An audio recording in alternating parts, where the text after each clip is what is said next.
Halo teman-teman semuanya, apa kabar? Semoga kabarnya sehat-sehat selalu ya. Selamat datang kembali di channel saya Adam KZ, dan pada kesempatan kali ini saya ingin mempresentasikan hasil normalisasi tabel pada database peminjaman buku di perpustakaan Fakultas Teknik yang sedang saya buat saat ini. Tapi sebelum saya mulai presentasi, saya akan berterima kasih dulu kepada Ibu Sri Rezeki Chandra Nursari yang telah membimbing saya sampai saat ini sehingga saya bisa membuat proyek ini. Terima kasih juga kepada teman-teman sekelas yang telah saling berbagi pengetahuan dan pengalaman dalam proses pembelajaran. Oke, pertama-tama perkenalkan, nama saya Adam KZ dengan NPM 45222100094 dari kelas basis data B yang dibimbing oleh dosen saya, Ibu Sri Rezeki Chandra Nursari, Dra MKom. Nah, pertama-tama saya akan menjelaskan dulu nih tentang atribut. Jadi, saya di sini memiliki 11 atribut yang saya ambil dari surat peminjaman buku di perpustakaan Fakultas Teknik Universitas Pancasila. Nah, atribut-atributnya itu apa aja? Pertama nih, ada nama peminjam. Nama peminjam itu yang ini nih, nama, terus ada pekerjaan peminjam, pekerjaannya, ada jurusan, alamat, lalu setelah ngisi inputan ini, dia akan suruh ngisi buat buku yang dipinjam. Buku yang pinjam berupa judul bukunya. Setelah judul buku, mereka harus mengisi nomor kelasnya. Nah, setelah itu ada tanggal meminjam, lalu ada tanda tangan peminjamnya, terus nama lengkap atau nama jelas peminjamnya di bawah tanda tangan. Setelah itu ada NPM atau nomor pokok mahasiswa. Oke, lalu yang terakhir ada nomor anggota. Nah, di sini saya memiliki 11 atribut yang saya akan jadikan ke dalam sebuah tabel yang nanti saya olah menjadi database. Oke, lanjut. Nah, ini dia tabelnya. Tabel ini saya sebut sebagai tabel anormal karena masih belum melakukan proses normalisasi atau masih redundansi lah disebutnya. Redundansi itu apa? Pengulangan. Contoh, di sini nama perpustakaannya masih banyak pengulangan kan? Nih, ini semua nama perpustakaannya sama lah, perpus teknik. Lalu di sini pekerjaan peminjamnya. Pekerjaan peminjamnya ada dua, ada dosen atau mahasiswa. Nah, yang dua ini adalah mahasiswa. Masih berulang nih, mahasiswa disatuin. Kalau di tabel normal disatuin. Terus di sini juga di jurusannya, di jurusan teknik informatika, karena si Syakil Bumi dan Pak Iman Paryudi ini masih ada di teknik informatika, maka dia disatuin tabelnya. Oke. Lalu lanjut. Di sini saya melakukan tahap normalisasi pertama atau bisa disebut dengan satuan F. Nah, dari tabel yang seperti ini masih nyatu kayak gini. Field-fieldnya kita pisah. Jadi seperti ini. Yang tadi ya perpus teknik nyatu semua, kita bagi-bagi. Sesuai apa? Sesuai perorangan peminjam. Nah, misalnya si Firja Raka nih. Ini tuh kita jadikan sebagai satu record, satu rekaman. Kita pisah semuanya. Firja Raka itu minjem di mana? Perpus teknik. Terus statusnya apa? Pekerjaannya mahasiswa. Jurusannya apa? Teknik elektro. Alamat di mana? Di sini. Lalu judul buku apa yang dipinjam? Ini fisika kuantum. Kelasnya, terus kapan dia mau minjam, tanda tangan deh, habis itu isi NPM, dan terakhir nomor anggota. Nah, begini. Nah, ini apa nih? Saya nambahin field baru atau atribut baru di sini. Saya nambahin yaitu nomor transaksi. Nomor transaksi itu digunakan untuk proses satu rekaman atau satu transaksi lah sebutnya. Jadi setiap ada transaksi saya nomorin di sini 1, terus transaksi berikutnya, peminjaman berikutnya 2, terus ada lagi nih yang meminjam lagi nih, kita ambil lagi 3 gitu. Nah, ini nomor transaksi nih disebut sebagai primary key. Apa itu primary key? Nah, primary key itu adalah kunci atau kata kunci disebutnya lah. Kata kunci yang membedakan antara satu record, satu rekaman dengan rekaman lainnya. Yang pasti beda gitu. Contoh, nih di sini si Firja Raka.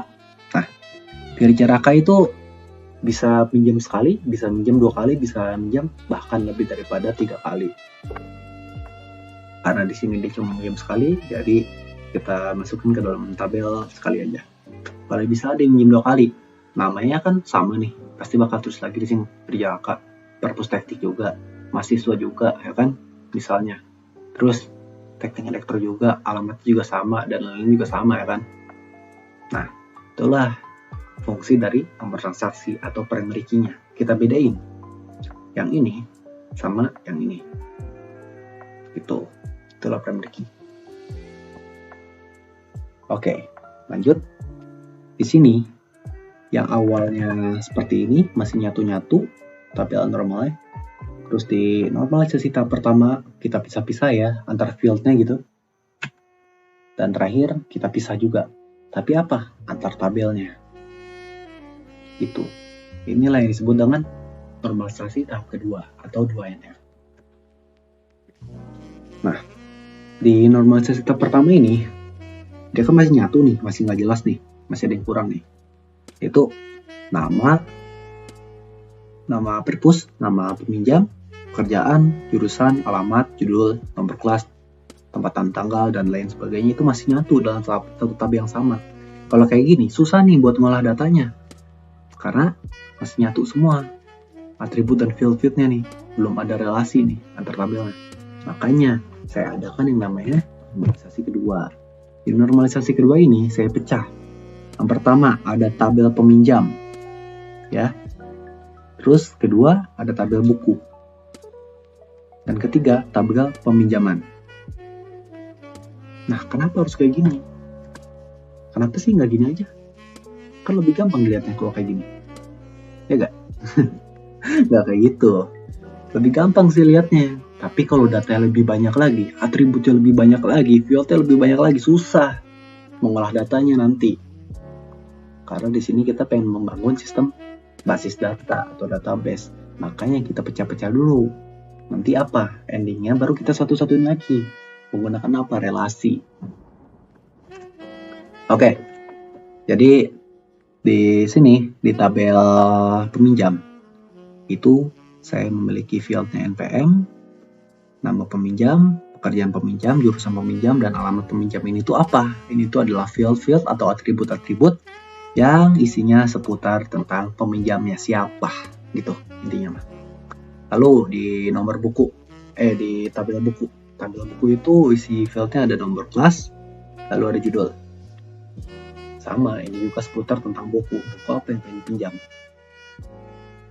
Nah, terakhir di sini nih, ini adalah tabel relasiannya lah kita sebut. Jadi ini isinya itu antara siapa yang minjam, buku apa yang dipinjam, dan bukti peminjamannya. Inilah isinya. Ada nomor transaksi, NPM, nomor kelas, tempatan tanggal, dan tanda tangan peminjamnya. Itu. Nah, yang pertama, pada tabel peminjam ini, saya jadikan NPM sebagai primary key. Karena apa? Setiap peminjam, misalnya Firja Raka, terus sama Syakil Bumi. Ini kan udah pasti beda nih NPM-nya, nomor pokok mahasiswa. Misalnya belakangnya doang lah, yang ini misalnya 2, atau yang ini misalnya 73 gitu. Kan beda 1, kayak beda. Kenapa? Peminjamnya, orangnya nih, entitasnya nih, beda. Itu. Makanya saya jadikan sebagai primary key untuk membedakan antara satu rekaman dengan rekaman lainnya. Kalau di tabel buku juga sama. Nomor kelasnya saya jadikan primary key. Karena apa? Bisa aja judul bukunya sama. Kenapa? Judul bukunya bisa saya kopian dari fisika kuantum, terus judul bawahnya juga fisika kuantum juga bisa. Tapi kelasnya beda, nomor kelas bukunya gitu. Lalu di sini ada nomor transaksi. Nomor transaksi saya jadikan sebagai primary key juga. Karena apa? Setiap transaksi atau setiap sebuah peminjaman gitu yang dilakukan di perpustakaan, dia itu mewakili sebuah rekaman data. Itu misalnya ini transaksi pertama ngapain, tanggal segini, tantangannya ini. Terus transaksi kedua, si ini minjam, MPM-nya sekian minjam, nomor kelas bukunya yang dipinjam apa, terus tanggal dan tantangannya gitu. Ini transaksi ketiga, pinjaman ketiga gitu. Nah, jadi primary key selalu saya taruh di sebelah pojok kiri tabel. Supaya apa? Supaya jelas lihatnya nanti pas lagi diimplementasi ke dalam database. Nah, ini dia contoh implementasi tabel tersebut ke dalam database saya. Saya di sini menggunakan database MySQL, saya menggunakan Exam, dan servernya adalah MariaDB. Saya akses MariaDB-nya menggunakan command prompt. Nah, dari command prompt yang biasa kalian lihat, ini command prompt-nya agak unik gara-gara saya menggunakan UI tersendiri, UI extension yang bernama Index UI. Jadi lebih keren aja lah gitu. Nah, jadi setelah saya masuk ke dalam direktorinya nih, MySQL, bin, saya akses MySQL, root, passwordnya kosong, dan lain sebagainya lah. Nah, di sini saya menggunakan database saya. Database yang saya buat, saya beri nama db_perpusteknik. Terus saya use dan show tables. Show tables kita lihat di dalam db perpusteknik itu isinya ada apa aja. Nih, isinya. Pertama ada tabel buku, ada tabel peminjam, dan juga tabel peminjaman. Oke, paham? Lanjut. Tabel buku kita description, kita describe di tabel buku itu fieldnya ada apa aja. Tadi tabel buku ada nomor kelas, ada judul, masukin ke sini nomor kelas, judul. Tipe datanya apa? Tipe datanya varchar. Varchar tuh string, disebut juga sebagai string. Kalau yang belum tahu string, bisa cari-cari aja di Google sih sebenarnya. Untuk penjelasan singkat, menurut saya ya, string itu digunakan untuk menginput isi value dari sebuah variabel yang isinya itu bisa masuk semua karakter gitu. Bisa itu huruf, bisa itu karakter-karakter spesial, ataupun angka gitu. Itulah string menurut saya. Dan ini batasnya 255 ini udah defaultnya nih menurut saya dari database, dia ngasihnya 255. Terus nullnya saya no, saya buat not null. Karena apa? Jadi wajib diisi. Saya bakal buat semua field saya itu wajib diisi di database ini. Dari nomor kelas dan judul itu wajib diisi, not null. Nomor kelasnya saya jadikan primary key untuk membedakan antar buku ini dengan buku yang lainnya. Oke, tabel buku udah beres, kita lanjut ke tabel peminjam. Sorry, ini kita pakai tabel peminjaman dulu. Untuk tabel peminjam nanti saya presentasikan di akhir. Nih, tabel peminjaman itu isinya field apa aja? Ada ID peminjam, ada NPM, ada nomor kelas, ada tanggal meminjam, ada TTD peminjam. Nih, kalau mau lihat, oh sama kan? Cuma bedanya apa? Ini nomor transaksi. Transaksi saya ganti menjadi ID peminjam. Saya biasanya menyebutnya ID sih kalau di tabel pada database. Oke, lanjut. ID peminjam ini tipe datanya apa? ID peminjam ini, tipe datanya apa? Tipe datanya adalah integer. Integer itu apa? Integer itu kebalikan yang dari tadi tuh, kebalikan dari varchar atau string. Dia cuma bisa menginput angka. Jadi huruf atau karakter spesial dia nggak bisa input. Dia nggak bisa isi gitu. Variabelnya itu tuh nggak bisa nerima huruf atau karakter spesial lainnya. Dia cuma bisa nerima angka, dan angka. Asik. Dan batasnya ini adalah 11. Jadi batas karakter itu ada 11 karakter paling banyak nih, integer. Ini saya masukkan 11. Dia not null juga, nggak boleh kosong, wajib diisi datanya nanti. Terus, nah, ID peminjam ini yang saya jadikan primary key. Terus ada tambahan di sini, ekstra, yaitu dia auto increment. Auto increment itu apa? Dia udah otomatis increment plus atau naik 1 tingkat. Contoh, misalnya saya memasukkan ID peminjamnya pertama nih, ID peminjaman 1. Jadi ada yang ngisi data nih 1 di ID peminjam 1, terus NPM-nya sekian, nomor kelasnya sekian, tanggalnya sekian, TTD sekian. Kayak TTD ini gitu. Nah, terus transaksi kedua, lanjutkan ke transaksi kedua. Nah, tapi sayangnya di transaksi kedua ini saya lupa nambahin ID peminjamnya. Saya lupa nulis ID peminjamnya, nggak apa-apa. Karena apa? Dia udah auto increment. Si komputer atau sistem ini udah auto nulis. Nambah 1. Dari yang awalnya 1, udah pasti nih. Wah, dia lupa nih si user nih. Lupa buat nginput nih. Pasti nih, habis 1 apa? 2. Nggak mungkin dong 3. Itulah auto increment. Oke, lanjut. Setelah itu ada NPM juga sama, tipe data integer, dan batasnya saya kasih 10 karena apa? NPM itu maksimal ada 10 karakter, tahu saya. Coba dihitung. 4, 5, 2, 2, males sudah, pokoknya gitulah. Ada 10. Hitung sendiri. Terus dia not null juga. Nah, ini mul. Mul itu adalah foreign key. Foreign key nanti kita bahas deh. Terus ada, udah gitu dong sih. Lanjut ke nomor kelas. Nomor kelas sama kayak ini. Nomor kelasnya varchar, tipe datanya. Terus not null juga, dan dia mul. Mul itu apa? Nah, akan saya bahas nih. Mul itu adalah foreign key. Foreign key itu adalah penerima dari primary key.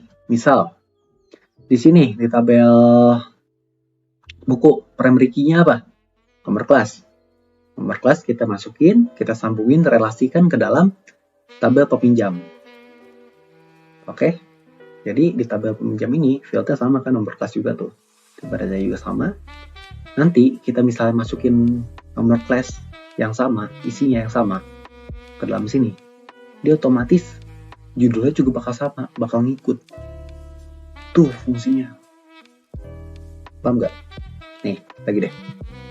Misal, saya masukin nomor kelasnya KL 300. KL 300 itu apa? Buku fisika misalnya. Fisika kuantum yang dipinjam sama Firja yang tadi lah ya.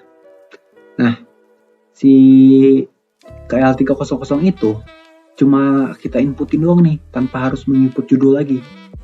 Kalau di normalisasi pertama kan dia habis nginput KL, nomor kelas juga, dia harus nginput judul juga kan tuh.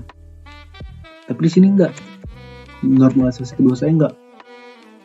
Dia cuma butuh nomor kelasnya doang. Lah, terus judulnya dari mana? Kalau kita udah nginput nomor kelas, dia otomatis juga udah input judul. Udah tahu nih kalau judulnya apa. Itu fungsinya dari foreign key. Dari foreign key ini, itu fungsinya. Apapun yang kita input nomor kelasnya dari sini, dia udah otomatis judulnya apa. Karena, balik lagi, si nomor kelas ini adalah primary key. Setiap primary key itu mewakilkan record-nya masing-masing. Jadi, si KL 300 itu udah pasti fisika kuantum kan, misalnya kayak gitu lah. Terus gak mungkin dong ada KL 300 lagi di situ sebagai buku Harry Potter gitu misalnya, kan gak mungkin kan. Nah pasti bukunya beda lagi. Itulah yang disebut dengan primary key dan foreign key. Jadi foreign key itu field yang menerima dari primary key daripada tabel lain gitu, menurut saya.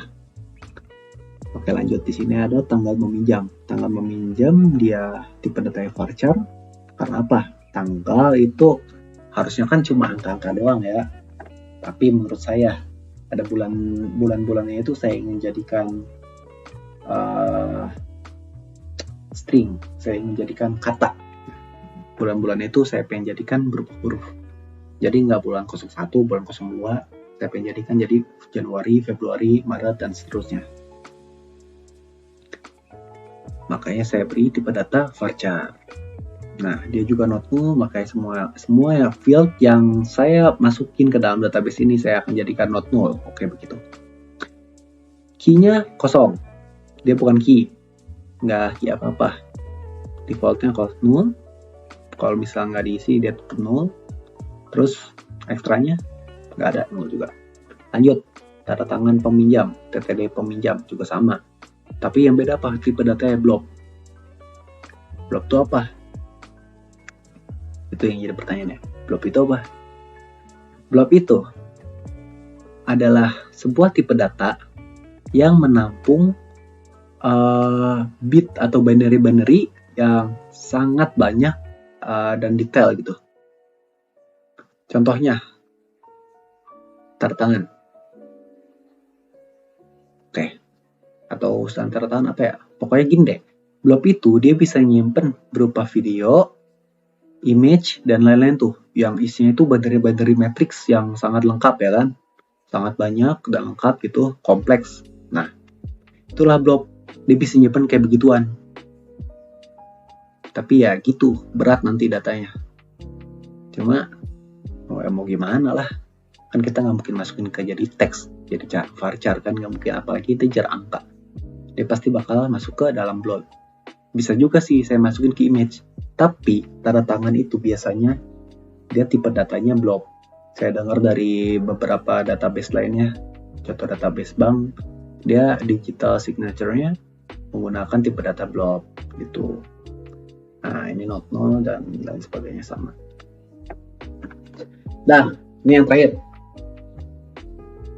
Beda kan UI-nya? Ini edX UI, ini UI biasa dari command prompt. Kenapa?